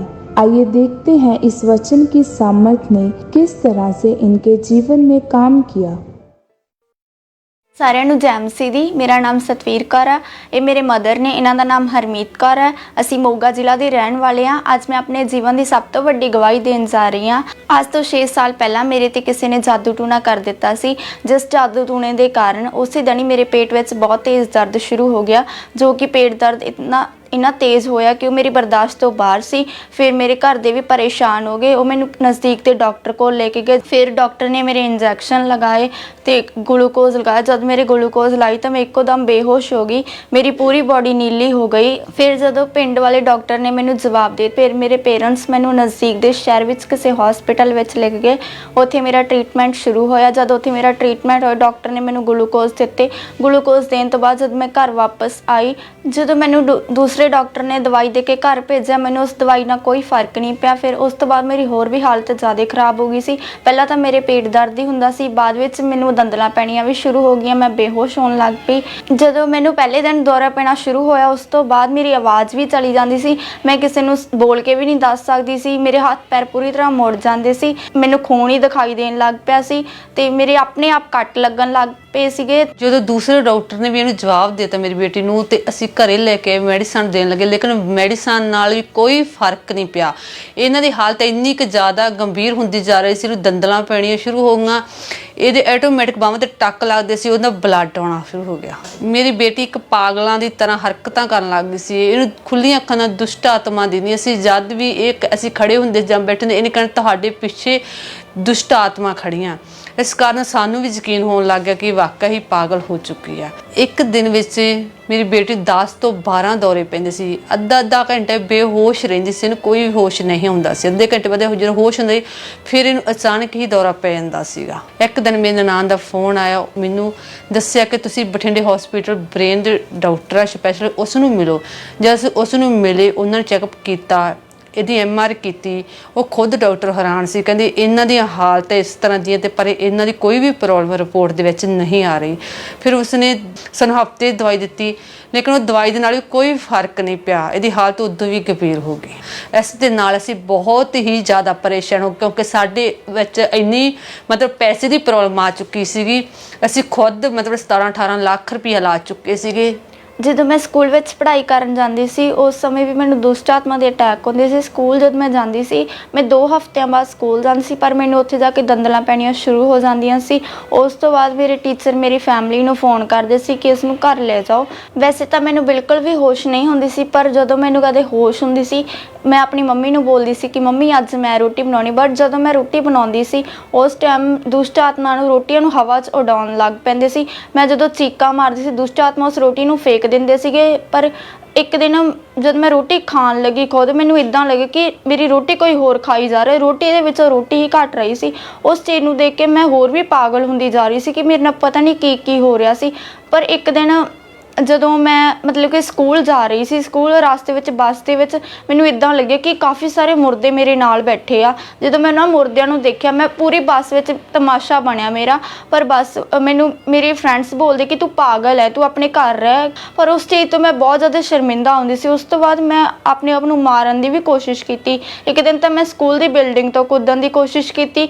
ਇੱਕ ਵਾਰ ਮੈਂ ਆਪਣੇ ਆਪ ਨੂੰ ਜਲਾਉਣ ਦੀ ਕੋਸ਼ਿਸ਼ ਕੀਤੀ, ਆਪਣੇ ਉੱਪਰ ਤੇਲ ਪਾ ਕੇ। ਇੱਕ ਦਿਨ ਮੈਂ ਆਪਣੀ ਨਬਜ਼ ਨੂੰ ਕੱਟਣ ਦੀ ਕੋਸ਼ਿਸ਼ ਕੀਤੀ। ਜਦੋਂ ਮੈਂ ਰਾਤ ਨੂੰ ਸੌਣ ਦੀ ਕੋਸ਼ਿਸ਼ ਕਰਦੀ ਸੀ, ਮੈਨੂੰ ਨੀਂਦ ਬਿਲਕੁਲ ਨਹੀਂ ਆਉਂਦੀ ਸੀ। ਬਟ ਜਿਹੜੀ ਡਾਕਟਰ ਤੋਂ ਮੈਡੀਸਨ ਚੱਲਦੀ ਸੀ, ਉਹਨੇ ਮੈਨੂੰ ਨੀਂਦ ਦੀ ਗੋਲੀ ਲਗਾਈ ਹੁੰਦੀ ਸੀ। ਪਰ ਮੈਂ ਜਦ ਨੀਂਦ ਦੀ ਗੋਲੀ ਵੀ ਲੈਂਦੀ ਸੀ, ਇੱਕ ਵਾਰ ਤਾਂ ਮੈਂ ਪੂਰੀ 10 ਟੈਬਲੇਟ ਲੈ ਲਈ, ਬਟ ਮੈਨੂੰ ਫਿਰ ਵੀ ਨੀਂਦ ਨਹੀਂ ਆਈ। ਮੈਂ ਓਵਰਡੋਜ਼ ਵੀ ਬਹੁਤ ਲੈਂਦੀ ਸੀਗੀ। ਮੇਰਾ ਰਾਤ ਨੂੰ ਪਈ ਦਾ ਗਾਲ ਕੋਈ ਦਬਾਉਂਦਾ ਸੀ, ਮੈਨੂੰ ਦਬਾਅ ਪੈਂਦੇ ਸੀ। ਉਸ ਦਬਾਅ ਦੇ ਕਾਰਨ ਮੇਰੇ ਸਰੀਰ 'ਤੇ ਨਿਸ਼ਾਨ ਵੀ ਪੈਣੇ ਸ਼ੁਰੂ ਹੋ ਗਏ, ਮੇਰੇ ਨੀਲ ਵੀ ਪੈਣੇ ਸ਼ੁਰੂ ਹੋ ਗਏ। ਜਦੋਂ ਮੈਂ ਸੁਬਾਹ ਉੱਠਦੀ ਸੀ, ਮੇਰੀ ਬਾਡੀ ਪੂਰੀ ਤਰ੍ਹਾਂ ਜਕੜੀ ਹੁੰਦੀ ਸੀਗੀ। ਦੁਸ਼ਟ ਆਤਮਾ ਮੇਰੇ ਸੁਪਨੇ ਦੇ ਦੁਆਰਾ ਮੇਰੇ ਨਾਲ ਗਲਤ ਸੰਬੰਧ ਵੀ ਬਣਾਉਂਦਾ ਸੀ। ਇਸ ਜਾਦੂ ਟੂਣੇ ਦੇ ਕਰਕੇ ਮੈਨੂੰ ਰਾਤ ਨੂੰ ਬਹੁਤ ਡਰਾਵਣੀਆਂ ਆਵਾਜ਼ਾਂ ਸੁਣਾਈ ਦਿੰਦੀਆਂ ਸੀ, ਦੁਸ਼ਟ ਆਤਮਾ ਦੀਆਂ ਆਵਾਜ਼ਾਂ ਸੁਣਾਈ ਦਿੰਦੀਆਂ। ਦੁਸ਼ਟ ਆਤਮਾ ਮੈਨੂੰ ਇਹ ਬੋਲਦੇ ਹੁੰਦੇ ਸੀ ਕਿ ਅਸੀਂ ਤੈਨੂੰ ਖਤਮ ਕਰਨਾ ਚਾਹੁੰਦੇ, ਅਸੀਂ ਤੈਨੂੰ ਮਾਰਨਾ ਚਾਹੁੰਦੇ। ਪਰ ਮੇਰੇ ਨਾਲ ਇੰਨੀਆਂ ਅਜੀਬ ਘਟਨਾਵਾਂ ਹੁੰਦੀਆਂ ਸੀ, ਉਸ ਕਾਰਨ ਮੈਂ ਪੂਰੀ ਤਰ੍ਹਾਂ ਪਾਗਲ ਹੋ ਗਈ ਸੀ। ਮੈਂ ਪੂਰੇ ਘਰ ਦੀਆਂ ਚੱਪਲਾਂ ਇਕੱਠੀਆਂ ਕਰਕੇ ਆਪਦੇ ਕੋਲੇ ਰੱਖ ਲੈਣੀਆਂ। ਮੈਂ ਸਾਰਿਆਂ ਨੂੰ ਕੁੱਟਦੀ ਮਾਰਦੀ ਸੀ, ਆਪਣੇ ਦੰਦੀਆਂ ਵੱਢਦੀ ਸੀ। ਜਾਦੂ ਟੂਣੇ ਦੇ ਕਾਰਨ ਮੇਰੇ ਮੂੰਹ 'ਚੋਂ ਲਗਾਤਾਰ ਬਲੱਡ ਆਉਂਦਾ ਸੀ। ਪਰ ਜਦੋਂ ਮੈਂ ਨਹਾਉਣ ਦੀ ਕੋਸ਼ਿਸ਼ ਕਰਦੀ ਸੀ, ਜਦ ਮੈਂ ਪਾਣੀ ਪੀਣ ਦੀ ਕੋਸ਼ਿਸ਼ ਕਰਦੀ ਸੀ, ਟੂਟੀਆਂ ਰਾਹੀਂ ਪਾਣੀ ਦੀ ਥਾਂ ਖੂਨ ਆਉਂਦਾ ਸੀ। ਪਰ ਉਹ ਚੀਜ਼ ਸਿਰਫ ਮੈਨੂੰ ਮਹਿਸੂਸ ਹੁੰਦੀ ਸੀ, ਮੇਰੇ ਘਰ ਵਿੱਚ ਹੋਰ ਕਿਸੇ ਨੂੰ ਮਹਿਸੂਸ ਨਹੀਂ ਹੁੰਦੀ ਸੀ। ਮੇਰੀ ਬੇਟੀ ਦੇ ਮੂੰਹ ਦੇ ਵਿੱਚੋਂ ਲਗਾਤਾਰ ਬਲੱਡ ਨਿਕਲਣਾ ਸ਼ੁਰੂ ਹੋ ਗਿਆ। ਇਸ ਤੋਂ ਬਾਅਦ ਅਸੀਂ ਹੋਰ ਵੀ ਪਰੇਸ਼ਾਨ ਹੋ ਗਏ। ਫਿਰ ਇਸ ਤੋਂ ਬਾਅਦ ਅਸੀਂ ਇਹਨੂੰ ਮੋਗਾ ਸਿਟੀ ਦੇ ਹਸਪੀਟਲ ਵਿੱਚ ਲੈ ਗਏ। ਜਦੋਂ ਉਹਨੇ ਲੱਛਣ ਵੇਖੇ ਕਿ ਵਾਰ-ਵਾਰ ਜੋ ਮੂੰਹ ਦੇ ਵਿੱਚੋਂ ਬਲੱਡ ਆ ਰਿਹਾ, ਉਹ ਕਹਿੰਦਾ ਇਹਨੂੰ ਬਲੱਡ ਕੈਂਸਰ ਹੋ ਗਿਆ। ਜਦੋਂ ਡਾਕਟਰ ਨੇ ਇਹਦੀ ਰਿਪੋਰਟ ਕੀਤੀ ਤਾਂ ਉਹ ਕਹਿੰਦੇ ਇਹਨੂੰ ਬਲੱਡ ਕੈਂਸਰ ਹੈ ਤੇ ਲਾਸਟ ਸਟੇਟ ਆ ਚੁੱਕੀ ਹੈ ਕਿ ਇਹਨੂੰ ਘਰੇ ਲੈ ਜਾਓ, ਕਿਉਂਕਿ ਇਹ ਹਫ਼ਤਾ ਹੀ ਜੀਵਤ ਰਹੇਗੀ। ਲੇਕਿਨ ਉਸ ਤੋਂ ਬਾਅਦ ਅਸੀਂ ਇੰਨਾ ਕੁ ਜ਼ਿਆਦਾ ਪਰੇਸ਼ਾਨ ਹੋ ਗਏ ਕਿ ਸਾਡੀ ਇੱਕ ਹੀ ਬੇਟੀ ਆ, ਇੱਕ ਹੀ ਬੇਟਾ, ਤੇ ਅਸੀਂ ਇੰਨਾ ਜ਼ਿਆਦਾ ਰੋਏ ਕਿ ਅਸੀਂ ਹੁਣ ਕਿੱਥੇ ਲੈ ਕੇ ਜਾਈਏ। ਇਸ ਤੋਂ ਬਾਅਦ ਜੋ ਡਾਕਟਰਾਂ ਨੇ ਜਵਾਬ ਦਿੱਤਾ ਮੇਰੀ ਬੇਟੀ ਨੂੰ, ਤਾਂ ਅਸੀਂ ਬਹੁਤ ਜ਼ਿਆਦਾ ਹੋਰ ਵੀ ਪਰੇਸ਼ਾਨ ਹੋ ਗਏ। ਫਿਰ ਇਹਨੂੰ ਅਸੀਂ 15 ਤੋਂ 20 ਤਾਂਤਰਿਕਾਂ ਕੋਲ ਕਈ ਜਗ੍ਹਾਵਾਂ 'ਤੇ ਲੈ ਕੇ ਗਏ, ਫਿਰ ਵੀ ਕੋਈ ਫਰਕ ਨਹੀਂ ਇਹਨੂੰ ਪਿਆ। ਇਸ ਜਾਦੂ ਟੂਣੇ ਦੇ ਕਾਰਨ ਕਰਕੇ ਮੇਰੀ ਬੇਟੀ ਬਹੁਤ ਜ਼ਿਆਦਾ ਕਮਜ਼ੋਰ ਹੋ ਚੁੱਕੀ ਸੀ। ਉਹਨੂੰ ਹਰ ਪਲ ਸਹਾਇਤਾ ਦੀ ਲੋੜ ਪੈਂਦੀ ਸੀ। ਇਸ ਦੇ ਨਾਲ ਅਸੀਂ ਕੋਈ ਨਾ ਕੋਈ ਨਾਲ ਹੀ ਰਹਿੰਦਾ ਸੀਗਾ, ਕਿਉਂਕਿ ਨਾ ਹੀ ਉੱਠ ਸਕਦੇ ਸੀ, ਨਾ ਖੁਦ ਚੱਲ ਸਕਦੇ ਸੀਗੇ। ਜੇ ਕੁਛ ਵੀ ਖਾਣਾ ਪੀਣਾ ਸੀ ਖੁਦ ਖਾਣਾ ਪੀਣਾ ਖਵਾਉਂਦੇ ਸੀ, ਕਿਉਂਕਿ ਬਹੁਤ ਜ਼ਿਆਦਾ ਇਹ ਕਮਜ਼ੋਰੀ ਫੜ ਚੁੱਕੇ ਸੀ, ਬਹੁਤ ਜ਼ਿਆਦਾ ਵੀਕਨੈਸ ਹੋ ਚੁੱਕੀ ਸੀ ਇਹਨਾਂ ਨੂੰ। ਇਸ ਦੀ ਕੰਡੀਸ਼ਨ ਦੇਖ ਕੇ ਅਸੀਂ ਬਹੁਤ ਖੁਦ ਪਰੇਸ਼ਾਨ ਹੋ ਗਏ ਸੀ। ਇਸ ਤੋਂ ਬਾਅਦ ਇੱਕ ਸਿਸਟਰ ਸਾਡੇ ਪਿੰਡ ਜੋ ਖਾਂਬਰਾ ਚਰਚ ਨਾਲ ਜੁੜੇ ਸੀ, ਉਹ ਸਾਡੇ ਘਰੇ ਆਈ। ਉਹਨਾਂ ਨੇ ਮੈਨੂੰ ਦੱਸਿਆ ਕਿ ਤੁਹਾਡੀ ਬੇਟੀ ਦੀ ਕੰਡੀਸ਼ਨ ਇਸ ਤਰ੍ਹਾਂ ਦੀ ਹੋ ਚੁੱਕੀ ਹੈ, ਤੁਸੀਂ ਇੱਕ ਵਾਰ ਇਹਨੂੰ ਖਾਂਬਰਾ ਚਰਚ ਲੈ ਕੇ ਜਾਓ। ਉੱਥੇ ਪਰਮੇਸ਼ਵਰ ਦੇ ਘਰ ਵਿੱਚ ਬਹੁਤ ਅਸੰਭੇ ਬੜੇ ਕੰਮ ਹੁੰਦੇ ਆ। ਜਦ ਸਿਸਟਰ ਨੇ ਸਾਨੂੰ ਖਾਂਬਰਾ ਚਰਚ ਬਾਰੇ ਦੱਸਿਆ ਤਾਂ ਮੈਂ ਆਪਣੇ ਹਸਬੈਂਡ ਨੂੰ ਦੱਸਿਆ ਕਿ ਆਪਾਂ ਖਾਂਬਰਾ ਚਰਚ ਚੱਲੀਏ, ਉੱਥੇ ਪਰਮੇਸ਼ਵਰ ਦੇ ਘਰ ਵਿੱਚ ਬਹੁਤ ਵੱਡੇ ਕੰਮ ਹੋ ਰਹੇ। ਤੇ ਫਿਰ ਮੈਂ ਆਪਣੇ ਹਸਬੈਂਡ ਨਾਲ ਸਲਾਹ ਕੀਤੀ ਵੀ ਆਪਾਂ ਵੀ ਪਰਮੇਸ਼ਵਰ ਦੇ ਘਰ ਚੱਲੀਏ, ਆਪਾਂ ਵੀ ਖਾਂਬਰਾ ਚਰਚ ਵਿੱਚ ਚੱਲੀਏ, ਆਪਣੀ ਬੇਟੀ ਦਾ ਛੁਟਕਾਰਾ ਹੋ ਜਾਊਗਾ। ਪਰ ਮੇਰੇ ਹਸਬੈਂਡ ਨੂੰ ਬਿਲਕੁਲ ਵਿਸ਼ਵਾਸ ਨਹੀਂ ਕੀਤਾਗਾ। ਉਹ ਕਹਿੰਦੇ ਮੈਂ ਪਹਿਲਾਂ ਖੁਦ ਜਾਊਂਗਾ। ਜਦੋਂ ਪਹਿਲੀ ਵਾਰ ਚਰਚ ਵਿੱਚ ਆਏ, ਉਹਨਾਂ ਨੇ ਪਰਮੇਸ਼ਵਰ ਦੇ ਘਰੇ ਆ ਕੇ ਗਵਾਹੀਆਂ ਨੂੰ ਸੁਣਿਆ, ਪਰਮੇਸ਼ਵਰ ਦੇ ਵਚਨ ਨੂੰ ਸੁਣਿਆ, ਉਹਨਾਂ ਨੂੰ ਬਹੁਤ ਚੰਗਾ ਲੱਗਾ। ਉਹਨਾਂ ਨੇ ਘਰੇ ਜਾ ਕੇ ਦੱਸਿਆ ਕਿ ਵਾਕਈ ਹੀ ਪਰਮੇਸ਼ਵਰ ਦੇ ਘਰੇ ਬਹੁਤ ਅਚੰਭੇ ਕੰਮ ਵੱਡੇ ਕੰਮ ਹੁੰਦੇ ਆ, ਉੱਥੇ ਮੁਰਦੇ ਵੀ ਜੀਵਤ ਹੁੰਦੇ ਆ। ਆਪਣੀ ਬੇਟੀ ਬਿਲਕੁਲ ਉੱਥੇ ਠੀਕ ਹੋ ਜੂਗੀ। ਜਦ ਦੂਸਰੇ ਸੰਡੇ ਅਸੀਂ ਆਪਣੀ ਬੇਟੀ ਨੂੰ ਖਾਂਬਰਾ ਚਰਚ ਵਿੱਚ ਲੈ ਕੇ ਆਏ, ਗੱਡੀ ਦੇ ਵਿੱਚ ਲਿਟਾ ਕੇ ਲੈ, ਕਿਉਂਕਿ ਬੈਠ ਨਹੀਂ ਸਕਦੇ ਸੀ। ਉੱਥੇ ਅਸੀਂ ਇਹਨਾਂ ਨੇ ਵੀ ਪਰਮੇਸ਼ਵਰ ਦਾ ਵਚਨ ਸੁਣਿਆ। ਕੁਛ ਮੇਰੀ ਬੇਟੀ ਨੂੰ ਚੰਗਾ ਲੱਗਿਆ ਕਿ ਇਹਦੇ ਵਿੱਚ ਵੀ ਵਿਸ਼ਵਾਸ ਹੋਇਆ ਕਿ ਮੈਂ ਵੀ ਚੰਗੀ ਹੋ ਸਕਦੀ ਹਾਂ। ਫਿਰ ਅਸੀਂ ਆਪਣੀ ਬੇਟੀ ਨੂੰ ਲਗਾਤਾਰ ਖਾਂਬਰਾ ਚਰਚ ਲੈ ਕੇ ਆਉਂਦੇ ਰਹੇ। ਇੱਥੇ ਆ ਕੇ ਅਸੀਂ ਪਰਮੇਸ਼ਵਰ ਦਾ ਵਚਨ ਸੁਣਦੇ ਸੀ, ਵੱਡੀਆਂ ਗਵਾਹੀਆਂ ਨੂੰ ਸੁਣਦੇ ਸੀ। ਸਾਡਾ ਵਿਸ਼ਵਾਸ ਹੋਰ ਵੀ ਵੱਧਦਾ ਗਿਆ ਕਿ ਸਾਡੀ ਬੇਟੀ ਨੂੰ ਇੱਕ ਨਾ ਇੱਕ ਦਿਨ ਪਰਮੇਸ਼ਵਰ ਜ਼ਰੂਰ ਛੁਟਕਾਰਾ ਦੇਵੇਗਾ। ਜਦੋਂ ਮੇਰੇ ਪੇਰੈਂਟਸ ਮੈਨੂੰ ਲਗਾਤਾਰ ਖਾਂਬਰਾ ਚਰਚ ਵਿੱਚ ਲੈ ਕੇ ਆਉਂਦੇ ਸੀ, ਉਸ ਦੌਰਾਨ ਜਦੋਂ ਮੈਂ ਲੋਕਾਂ ਦੀਆਂ ਗਵਾਹੀਆਂ ਸੁਣਦੀ ਸੀ, ਜਦੋਂ ਲੋਕ ਆਪਣੇ ਕੈਂਸਰ ਦੀ ਗਵਾਹੀ ਦਿੰਦੇ ਸੀ, ਆਪਣੇ ਕੋਮਾ 'ਚੋਂ ਨਿਕਲਣ ਦੀ ਗਵਾਹੀ ਦਿੰਦੇ ਸੀ, ਜਾਂ ਕਿਸੇ ਦੀ ਟੁੱਟੀ ਹੋਈ ਹੱਡੀ ਜੋੜਦੀ ਸੀ, ਮੈਂ ਉਹਨਾਂ ਗਵਾਹੀਆਂ ਨੂੰ ਸੁਣ ਕੇ ਬਹੁਤ ਖੁਸ਼ ਹੁੰਦੀ ਸੀ ਤੇ ਆਪਣੇ ਮਨ ਵਿੱਚ ਸੋਚਦੀ ਸੀ ਜੇ ਪਰਮੇਸ਼ਰ ਉਹਨਾਂ ਨੂੰ ਚੰਗਾ ਕਰ ਸਕਦਾ ਤਾਂ ਪਰਮੇਸ਼ਰ ਉਹੀ ਮੇਰਾ ਵੀ ਆ, ਉਹ ਮੈਨੂੰ ਵੀ ਚੰਗਾ ਕਰ ਸਕਦਾ। ਫਿਰ ਜਦੋਂ ਮੈਂ ਖਾਂਬਰਾ ਚਰਚ ਲਗਾਤਾਰ ਆਉਂਦੀ ਰਹੀ, ਉਸੇ ਤਰ੍ਹਾਂ ਹੀ ਮੇਰੀ ਸਿਹਤ ਵਿੱਚ ਬਹੁਤ ਜ਼ਿਆਦਾ ਮਤਲਬ ਕਿ ਬਦਲਾਅ ਆਉਣ ਲੱਗ ਪਏ। ਮੈਂ ਦਿਨੋਂ ਦਿਨ ਠੀਕ ਹੋਣ ਲੱਗ ਪਈ। ਮੈਨੂੰ ਦਿਨੋਂ ਦਿਨ ਮੇਰੀ ਹੈਲਥ ਵਿੱਚ ਬਹੁਤ ਜ਼ਿਆਦਾ ਚੇਂਜਸ ਆਉਣ ਲੱਗ ਪਏ। ਮੈਨੂੰ ਵੀਕਨੈਸ ਵੀ ਦੂਰ ਹੋ ਗਈ। ਮੈਨੂੰ ਆਪਣੇ ਆਪ ਮੈਂ ਖਾਣ ਪੀਣ ਲੱਗ ਪਈ, ਆਪਣੇ ਆਪ ਚੱਲਣ ਲੱਗ ਪਈ। ਪਰ ਜਦੋਂ ਮੈਂ ਲਗਾਤਾਰ ਖਾਂਬਰਾ ਚਰਚ ਆਉਂਦੀ, ਮੇਰੇ ਜੀਵਨ ਵਿੱਚ ਇੰਨੇ ਕੁ ਜ਼ਿਆਦਾ ਕੰਮ ਹੋਣ ਲੱਗ ਪਏ। ਮੈਨੂੰ ਖੁਦ ਨੂੰ ਮਹਿਸੂਸ ਹੁੰਦਾ ਕਿ ਪਰਮੇਸ਼ਰ ਦਾ ਆਤਮਾ ਮੇਰੇ ਨਾਲ ਹੈ। ਜਦੋਂ ਮੈਂ 27 ਮਾਰਚ 2022 ਨੂੰ ਚਰਚ ਵਿੱਚ ਆਈ, ਐਤਵਾਰ ਦਾ ਦਿਨ ਸੀ, ਜਦੋਂ ਪਰਮੇਸ਼ਰ ਦੇ ਦਾਸ ਨੇ ਦੁਸ਼ਟ ਆਤਮਾ ਵਾਲਿਆਂ ਲਈ ਤੇ ਦੁਸ਼ਟ ਆਤਮਾ ਅਤੇ ਜਾਦੂ ਟੂਣੇ वाले लिए प्रेयर की थी। सब तरह की अंधी आत्माएं, गंदी आत्माएं, गूंगी आत्माएं, शुद्ध आत्माएं निकल आओ, निकल आओ, निकल आओ, निकल आओ, निकल आओ, बाहर आ जाओ। यीशु मसीह के नाम में तुम्हें अरेस्ट करते हैं। निकल आओ जादू टोने की आत्माओं, निकल आओ गंदी आत्माओं, शुद्ध आत्माओं। Catch fire, catch fire, catch fire, catch fire, catch fire, catch fire. उस टाइम मेरा सिर पूरी तरह भारी हो गया सी। मैनू एक अजीब तरीके की वॉमिटिंग आई, जिस तो बाद मेरा सिर दर्द भी बंद हो गया। उस तो बाद मैं पूरी तरह फ्री हाँ। उस प्रेयर तो बाद मैं आज पूरी तरह जादू टूने ते प्रभाव तो आज़ाद हाँ। उस प्रेयर तो बाद मैं टोटली फ्री हाँ। ना मैनू डर लगता, ना मैनू दुष्ट आत्मा दिखाई देंदे आ, ना मैनू मुर्दे लोग दिखाई देंदे आ, ना ही मैनू कोई दौरे पैंदे। आज मैं पूरी तरह आज़ाद हाँ। उस प्रेयर तो बाद ना मैनू कोई दौरे पैंदे आ, ना मैनू कोई कट लगदे आ, ना ही मैं पागलों वालियां हरकतां करदी। आज मैं अपने आप खाना पीना खानी हाँ, ना ही मैनू कोई इदां लगदा कि कोई मेरे नाल मुर्दा लोग चलदे। आज मैं पूरी तरह आज़ाद हाँ प्रभु यीशु दे नाम दे विच। ਪਹਿਲਾਂ ਮੈਂ ਇੱਕ ਪਾਗਲ ਵਿਅਕਤੀ ਦੀ ਤਰ੍ਹਾਂ ਹਰਕਤਾਂ ਕਰਦੀ ਸੀ, ਪਰ ਮੈਂ ਉਸ ਪ੍ਰੇਅਰ ਤੋਂ ਬਾਅਦ ਅੱਜ ਮੈਂ ਪੂਰੀ ਤਰ੍ਹਾਂ ਨਾਰਮਲ ਵਿਅਕਤੀ ਦੀ ਤਰ੍ਹਾਂ ਰਹਿੰਦੀ ਹਾਂ। ਮੈਂ ਆਪਣੇ ਆਪ ਖਾਣਾ ਪੀਣਾ ਖਾਂਦੀ ਹਾਂ, ਆਪਣੇ ਆਪ ਨੂੰ ਚਲਦੀ ਫਿਰਦੀ ਹਾਂ। ਮੈਂ ਪੂਰੀ ਤਰ੍ਹਾਂ ਆਜ਼ਾਦ ਹਾਂ। ਮੈਂ ਅੱਜ ਕੋਈ ਵੀ ਕੰਮ ਆਪਣੇ ਆਪ ਕਰ ਸਕਦੀ ਹਾਂ। ਪਹਿਲਾਂ ਮੈਂ ਆਪਣੇ ਘਰਦਿਆਂ ਨੂੰ ਕੁੱਟਦੀ ਮਾਰਦੀ ਸੀ, ਪਰ ਮੈਂ ਹੁਣ ਆਪਣੇ ਘਰਦਿਆਂ ਨਾਲ ਪੂਰੀ ਤਰ੍ਹਾਂ ਖੁਸ਼ ਹਾਂ। ਪਹਿਲਾਂ ਲੋਕ ਮੇਰਾ ਮਜ਼ਾਕ ਉਡਾਉਂਦੇ ਸੀ, ਪਰ ਅੱਜ ਲੋਕ ਮੇਰੇ ਨੂੰ ਪੁੱਛਦੇ ਕਿ ਤੂੰ ਕਿੱਥੋਂ ਠੀਕ ਹੋਈ ਹੈ। ਮੈਂ ਉਹਨਾਂ ਨੂੰ ਖਾਂਬਰਾ ਚਰਚ ਦੇ ਬਾਰੇ ਦੱਸਦੀ ਹਾਂ। ਅੱਜ ਮੈਂ ਇਸ ਪ੍ਰੇਅਰ ਤੋਂ ਬਾਅਦ ਪੂਰੀ ਤਰ੍ਹਾਂ ਆਜ਼ਾਦ ਹਾਂ ਯੀਸ਼ੂ ਮਸੀਹ ਦੇ ਨਾਂ ਦੇ ਵਿੱਚ। ਔਰ ਪ੍ਰਭੂ ਯੀਸ਼ੂ ਮਸੀਹ ਨੇ ਮੈਨੂੰ ਜਾਦੂ ਟੂਣੇ ਅਤੇ ਦੁਸ਼ਟ ਆਤਮਾ ਤੋਂ ਆਜ਼ਾਦ ਕੀਤਾ ਹੀ ਕੀਤਾ, ਪਰ ਮੈਨੂੰ ਬਲੱਡ ਕੈਂਸਰ ਵਰਗੀ ਭਿਆਨਕ ਬਿਮਾਰੀ ਤੋਂ ਵੀ ਆਜ਼ਾਦ ਕੀਤਾ ਹੈ। ਜਦੋਂ ਮੈਂ ਡਾਕਟਰ ਕੋਲ ਦੁਬਾਰੇ ਟੈਸਟ ਕਰਾਉਣ ਦੇ ਲਈ ਗਈ, ਜਦੋਂ ਡਾਕਟਰ ਨੇ ਮੇਰੇ ਟੈਸਟ ਕੀਤੇ ਤਾਂ ਉਹ ਪੂਰੀ ਤਰ੍ਹਾਂ ਹੈਰਾਨ ਸੀ। ਉਸਨੇ ਮੈਨੂੰ ਪੁੱਛਿਆ ਕਿ ਤੇਰਾ ਟੈਸਟ ਨਾਰਮਲ ਕਿੱਦਾਂ ਆ ਗਿਆ, ਤੂੰ ਇੱਕ ਪਾਗਲ ਵਿਅਕਤੀ ਦੀ ਤਰ੍ਹਾਂ ਬਿਹੇਵੀਅਰ ਕਰਦੀ ਸੀ, ਇੱਕ ਤੈਨੂੰ ਬਲੱਡ ਕੈਂਸਰ ਸੀ। ਪਰ ਮੈਂ ਉਸ ਡਾਕਟਰ ਨੂੰ ਇਹ ਜਵਾਬ ਦਿੱਤਾ ਕਿ ਇਹ ਮੇਰਾ ਪਰਮੇਸ਼ਰ ਆ, ਪਰਮੇਸ਼ਰ ਬਹੁਤ ਵੱਡੇ ਅਜੰਭੇ ਕੰਮ ਕਰ ਸਕਦਾ। ਪਰਮੇਸ਼ਰ ਨੇ ਮੇਰੀ ਜ਼ਿੰਦਗੀ ਵਿੱਚ ਵੀ ਕੰਮ ਕੀਤਾ। ਡਾਕਟਰ ਉਸ ਸਮੇਂ ਪੂਰੀ ਤਰ੍ਹਾਂ ਹੈਰਾਨ ਹੋ ਚੁੱਕਿਆ ਸੀ। ਉਸਨੇ ਪੁੱਛਿਆ ਕਿ ਤੂੰ ਕਿੱਥੇ ਗਈ ਸੀ। ਮੈਂ ਉਸਨੂੰ ਦੱਸਿਆ ਕਿ ਮੈਂ ਖਾਂਬਰਾ ਚਰਚ ਵਿੱਚ ਗਈ ਸੀ। ਪਹਿਲਾਂ ਜਦੋਂ ਸਾਡੇ ਘਰ ਵਿੱਚ ਟੂਟੀਆਂ ਦੇ ਵਿੱਚੋਂ ਪਾਣੀ ਦੀ ਰਾਹੀਂ ਮੈਨੂੰ ਖੂਨ ਦਿਖਾਈ ਦਿੰਦਾ ਸੀ, ਪਰ ਹੁਣ ਮੈਨੂੰ ਉਸ ਟੂਟੀਆਂ ਰਾਹੀਂ ਪਾਣੀ ਹੀ ਦਿਖਾਈ ਦਿੰਦਾ, ਨਾ ਹੀ ਮੇਰੇ ਮੂੰਹ ਵਿੱਚੋਂ ਬਲੱਡ ਆਉਂਦਾ। ਹੁਣ ਮੈਂ ਇਸ ਪੂਰੀ ਬਿਮਾਰੀ ਤੋਂ ਪੂਰੀ ਤਰ੍ਹਾਂ ਆਜ਼ਾਦ ਹਾਂ। ਨਾ ਹੀ ਮੈਨੂੰ ਕੋਈ ਦੁਸ਼ਟ ਆਤਮਾ ਦਾ ਅਟੈਕ ਹੁੰਦਾ, ਨਾ ਹੀ ਮੈਨੂੰ ਕੋਈ ਬਲੱਡ ਕੈਂਸਰ ਆ। ਜਿਹੜੇ ਲੋਕ ਅੱਜ ਵੀ ਬਿਮਾਰ ਨੇ, ਦੁਸ਼ਟ ਆਤਮਾ ਵਿੱਚ ਨੇ, ਮੈਂ ਉਹਨਾਂ ਨੂੰ ਇਹੀ ਮੈਸੇਜ ਦੇਣਾ ਚਾਹੁੰਦੀ ਹਾਂ ਕਿ ਪਰਮੇਸ਼ਰ ਦੇ ਵਚਨ ਦੇ ਵਿੱਚ ਲਿਖਿਆ ਅੜੇ ਰਹੋ ਔਰ ਖੜੇ ਰਹੋ। ਪਰਮੇਸ਼ਰ ਤੁਹਾਨੂੰ ਇਸ ਜਗ੍ਹਾ ਤੇ ਲੈ ਕੇ ਤੇ ਇੱਕ ਨਾ ਇੱਕ ਦਿਨ ਜ਼ਰੂਰ ਚੰਗੇ ਕਰੇਗਾ। ਪਰਮੇਸ਼ਰ ਜੇ ਮੈਨੂੰ ਚੰਗਾ ਕਰ ਸਕਦਾ, ਤੁਹਾਨੂੰ ਵੀ ਚੰਗਾ ਕਰਨ ਦੀ ਸਾਮਰਥ ਰੱਖਦਾ ਹੈ। ਹੁਣ ਮੇਰੀ ਬੇਟੀ ਬਿਲਕੁਲ ਠੀਕ ਹੋ ਚੁੱਕੀ ਹੈ, ਬਿਲਕੁਲ ਨਾਰਮਲ ਜ਼ਿੰਦਗੀ ਜਿਉਂਦੀ ਆ। ਅਸੀਂ ਆਪਣੀ ਫੈਮਿਲੀ ਬੱਚੀ ਦੇ ਨਾਲ ਬਿਲਕੁਲ ਖੁਸ਼ ਹਾਂ। ਸਾਨੂੰ ਇਹ ਨਹੀਂ ਪਤਾ ਸੀ ਕਿ ਸਾਡੀ ਬੇਟੀ ਕਦੇ ਠੀਕ ਹੋਊਗੀ ਜਾਂ ਇਹਦੀ ਮੈਰਿਜ ਵੀ ਹੋ ਸਕੂਗੀ, ਲੇਕਿਨ ਅੱਜ ਪਰਮੇਸ਼ਵਰ ਨੇ ਇਹਨੂੰ ਬਿਲਕੁਲ ਆਜ਼ਾਦ ਕੀਤਾ ਹਰ ਇੱਕ ਦੁਸ਼ਟ ਆਤਮਾ ਤੋਂ, ਹਰ ਇੱਕ ਜਾਦੂ ਟੂਣ ਤੋਂ, ਭਿਆਨਕ ਬਲੱਡ ਕੈਂਸਰ ਤੋਂ। ਤੇ ਇਹਦੀ ਮੈਰਿਜ ਵੀ ਹੋ ਚੁੱਕੀ, ਆਪਣੀ ਮੈਰਿਜ ਦੀ ਲਾਈਫ ਵਿੱਚ ਵੀ ਬਹੁਤ ਖੁਸ਼ ਹੈ।